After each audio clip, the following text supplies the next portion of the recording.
কেমন আছেন সবাই? আশা করি সবাই ভালো আছেন। ছেলেদেরকে কখনো ঘরে বসে রাখবেন না, লেখাপড়া করাবেন, পাশাপাশি খেলাধুলার সুযোগ করে দেবেন। খেলাধুলা করলে শরীর স্বাস্থ্য ভালো থাকে এবং সুস্থ থাকে এবং স্মৃতিশক্তি ভালো থাকে, লেখাপড়ায় মন বসে এবং ভালো লেখাপড়ায় মনোযোগী হয়। সবজি চাষাবাদ করলে বেশি টাকা লাভবান হওয়া যায়। দেখেন ডাটা চাষাবাদ করা হয়েছে, ডাটাগুলো আলহামদুলিল্লাহ কত সুন্দর হয়েছে। এক একটি ডাটা লম্বা হবে 2 থেকে 3 হাত, আর এক একটি ডাটা 10 টাকা 15 টাকা এবং প্রথম অবস্থায় 20 টাকা পিসও বিক্রি করা হয়।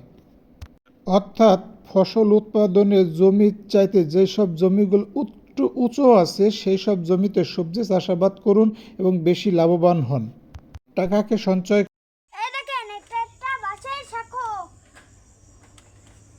গ্রাম অঞ্চলে অনেক জায়গায় বাঁশের সাঁকো ছিল, এখন বাংলাদেশের সব জায়গায় ব্রিজ হয়ে গেছে। বাংলাদেশ এখন উন্নতির পথে।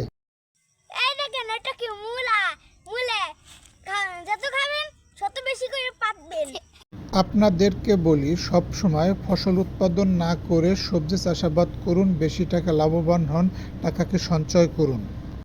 দেখতে পাচ্ছেন স্বল্প জায়গা লাউ চাষাবাদ করেছে, কি পরিমাণ লাউ ধরেছে। প্রত্যেকটি লাউ 60 টাকা 80 টাকা করে বিক্রি করা হয়, আর ফসল উৎপাদন করলে এত টাকা বিক্রি করা সম্ভব হতো না। সবজি চাষাবাদ করলে টাটকা শাকসবজি খাওয়া যায় এবং প্রচুর পরিমাণে লাভ হয়, আল্লাহ যদি দেয়। কৃষকরা অনেক পরিশ্রম করে ফসল উৎপাদন করে, সবজি চাষাবাদ করে। কৃষককে সবাই সম্মান করুন।